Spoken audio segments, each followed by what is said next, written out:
पहले मैंने सुबह पीलीभीत और इस समय लखीमपुर खीरी का हम लोग सर्वे करते हुए बाढ़ प्रभावित क्षेत्रों का निरीक्षण करते हुए मैं यहां पर आपके बीच में आया हूं। 133 गांव जुलाई मास के प्रथम सप्ताह में ही आई इस अतिवृष्टि के कारण बाढ़ की चपेट में है। हजारों हेक्टेयर भूमि जो खेती की फसल की भूमि है वह फसल उससे प्रभावित हुई है। बाढ़ से बचाव के लिए जनप्रतिनिधिगण और स्थानीय प्रशासन यहां पर अभी से पूरी तैयारी के साथ लगा हुआ है। आपने शारदा बैराज के पास और अन्य क्षेत्रों में भी देखा होगा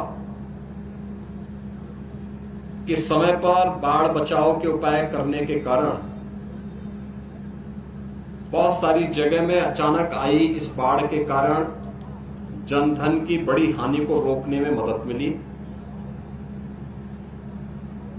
आपके जो विधायकगण हैं, जनप्रतिनिधिगण हैं, इनके द्वारा जो प्रयास समय पे किया गया था, आज उसका परिणाम है कि एक बड़ी आबादी को हम लोगों ने इससे बचाने में मदद की। लेकिन नेपाल और उत्तराखंड से काफी बड़े पैमाने पर पानी छोड़ने के कारण नदी में जलस्तर काफी वृद्धि हो गई थी, जिसके कारण जुलाई के प्रथम सप्ताह में ही बाढ़ की इस विभीषिका से जूझना पड़ रहा है। बचाव के लिए हम लोगों ने एनडीआरएफ, एसडीआरएफ, पीएससी की फ्लड यूनिट, इन सबको तो लगाया ही है। स्थानीय गोताखोर भी हैं। हर ग्राम पंचायत में नौकाओं की व्यवस्था के लिए भी कहा गया है। बाढ़ चौकियां भी यहां पर 38 बाढ़ चौकियां भी स्थापित की गई हैं। बाढ़ से 12 जनपद वर्तमान में प्रदेश के प्रभावित हैं और इन 12 जनपदों में राहत और बचाव के कार्य युद्ध स्तर पर चलाए जा रहे हैं। और मैं आज स्वयं भी पीलीभीत और लखीमपुर जनपद का दौरा करने के लिए आया हूं। जनपद लखीमपुर में लगभग 1 लाख की आबादी बाढ़ से प्रभावित है और इसमें हम लोगों ने यहां पर अभी तक यद्यपि कोई जनहानि और धनहानि हुई है, लेकिन जनहानि नहीं हुई है, पशुहानि नहीं होने के समाचार अभी देखने को मिले हैं। लेकिन साथ साथ प्रशासन को पहले से इस बात की हिदायत दी गई है कि सीजन में बरसात में जल जमाव के कारण सांप के काटने से, बिच्छू के काटने से या जंगली जानवरों के काटने की शिकायतें आती हैं। इसके लिए एंटी स्नेक वेनम यानी सांप के काटने का इंजेक्शन और कुत्तों के काटने या जंगली जानवरों के काटने पर एंटी रेबीज का जो वैक्सीन होता है, ये सीएससी स्तर पर उपलब्ध करवाने की व्यवस्था हो। पीड़ित परिवारों के लिए, जो भी परिवार बाढ़ की चपेट में आया है, ये व्यवस्था की गई है कि उन्हें पर्याप्त मात्रा में राहत सामग्री मिले, जिसमें लाई है 5 किलो, भुना चना है 2 किलो,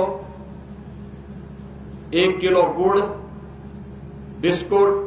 बिस्किट है 10 पैकेट, माचिस, मोमबत्ती, नहाने के साबुन, एक 20 लीटर का जैरकिन पेयजल के लिए, क्योंकि अगर बरसात का पानी कोई पिएगा तो उससे नुकसान हो सकता है। स्वच्छ पानी उसको मिल सके, इसके लिए क्लोरीन की गोलियां डालने की व्यवस्था, अन्य प्रकार के उपाय भी किए जा रहे हैं। तिरपाल के साथ साथ 10 किलो आटा, 10 किलो चावल, 2 किलो अरहर की दाल, 10 किलो आलू, हल्दी, मिर्च मसाला, 1 लीटर सरसों का तेल और नमक के साथ साथ जहां घरों के अंदर पानी घुस गया वहां लंच पैकेट उपलब्ध करवाने के भी निर्देश दिए गए हैं।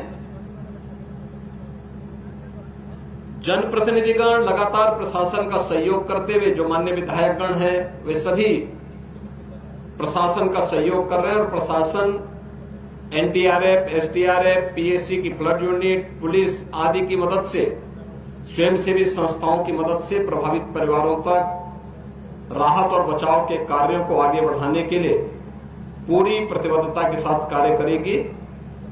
मैंने प्रशासन से भी और जनप्रतिनिधियों से भी प्रस्ताव मांगे हैं कि जो लोग नदी और तटबंध के बीच में हैं, हर बार बाढ़ की चपेट में आएंगे, अगर वे अपनी सहमति देंगे तो हम उनको सुरक्षित स्थानों पर बसाने की व्यवस्था करेंगे।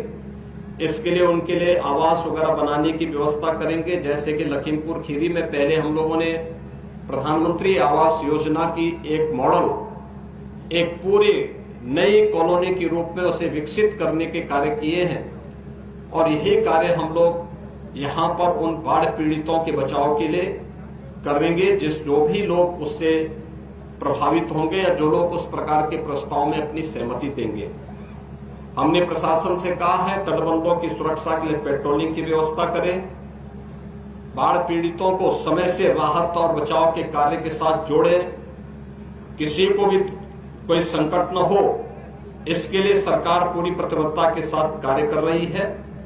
और केंद्र और राज्य सरकार ये भी व्यवस्था की है कि अगर किसी आपदा की चपेट में कोई व्यक्ति, कोई किसान चपेट में आता है तो कृषक दुर्घटना बीमा के अंतर्गत किसान या किसान का परिवार या बटाईदार 5 लाख रुपए की सहायता तत्काल उस परिवार को दे दें। जन हानि पर भी उन्हें तत्काल राहत, आपदा राहत कोष से पैसा दे दें। और यह भी व्यवस्था कर ले कि अगर कहीं कोई पशु हानि होती है तो पशु हानि पर भी उसे तत्काल राहत, जो आपदा राहत कोष में अनुमान आता है, वह सहायता तत्काल उसे प्राप्त हो जाए। यह तो सुनिश्चित करना ही है, लेकिन साथ साथ यह भी सुनिश्चित करें कि अगर फसल हानि हो गई है, समय पे सर्वे करते हुए उसका मुआवजा भी उनके अकाउंट में तत्काल चला जाए, जिससे अगर किसी को दोबारा फसल लगानी हो तो दोबारा फसल भी लगा सके। इसके लिए भी सरकार लगातार कार्य कर रही है। जो भी पीड़ित परिवार हैं उनके प्रति हमारी संवेदना है और मैं उन सबको इस बात के लिए आश्वस्त करता हूं कि हम लोग उनके साथ खड़े हैं और उन्हें हर प्रकार का मदद करेंगे, सहयोग करेंगे। धन्यवाद।